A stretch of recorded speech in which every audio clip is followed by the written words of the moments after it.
Je m'appelle Ndeye Oulimata Sène, juriste, membre de l'Association des juristes sénégalaises, assistante de la coordonnatrice sur le projet contribuer à l'éradication des violences sexuelles par la sensibilisation, la vulgarisation, mais aussi effective de la loi criminalisant le viol et la pédophilie à travers en milieu urbain et périurbain dans les régions de Dakar, Tamba, Kaolack, Diourbel et Saint-Louis. Vous revenez sur le sens de cette rencontre. L'objectif de cette rencontre a été le renforcement de capacité des journalistes pour le traitement adéquat des violences sexuelles. Cette journée a été fructueuse, comme je peux le dire comme ça, parce que depuis ce matin, on a assisté à la présentation de M. Khan, juriste, qui est revenu sur la quintessence de la loi 2020-05 portant criminalisation du viol et de la pédophilie.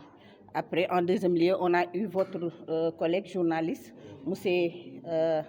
Tamba, qui est venu, qui a fait une formation sur le traitement adéquat des violences sexuelles.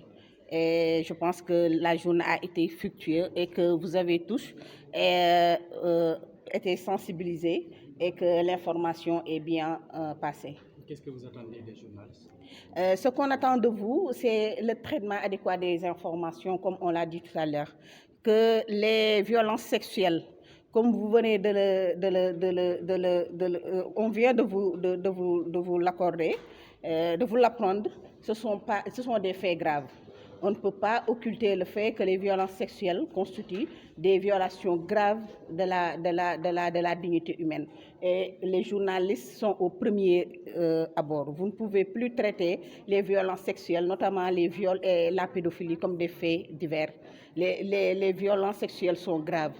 Vous devez le traiter normalement, mais aussi protéger les victimes de violences sexuelles.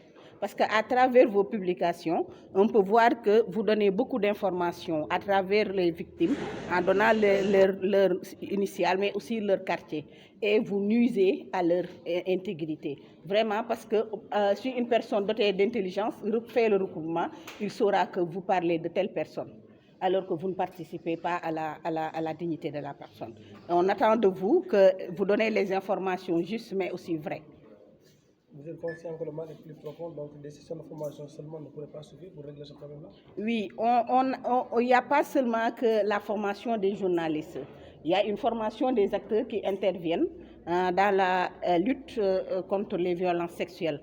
Et demain, après-demain, il y aura ici une formation pour 2 jours qui va regrouper toute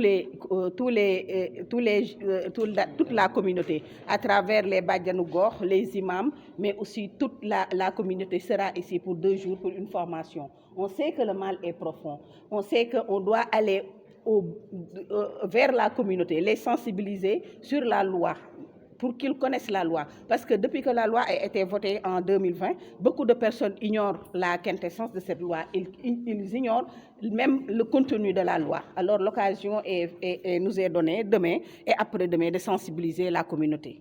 Quel est le constat que vous avez fait après la promulgation de cette loi? Est-ce que les viols ont baissé ou il y a eu quand même... Non, on a constaté tous que chaque jour, on voit des cas de violence relayés dans les journaux, que les violences sexuelles n'ont pas baissé, qu'on se rend compte qu'il y a beaucoup de viols qui se passent, mais je pense que c'est que la loi est méconnue. C'est pourquoi les viols continuent. Alors, l'occasion nous est donnée de venir faire la formation. Il y aura pas seulement les formations, il y aura des forats. Et vous savez que les forats sont beaucoup plus centrés sur la communauté parce qu'on va aller vers eux, organiser beaucoup de forats, mais aussi, comme la coordonnatrice l'a dit ce matin, il y aura aussi des études qui seront menées dans ce projet. Il y a beaucoup de choses qu'on va faire pour sensibiliser la population. On sait que le mal, il est là. Okay.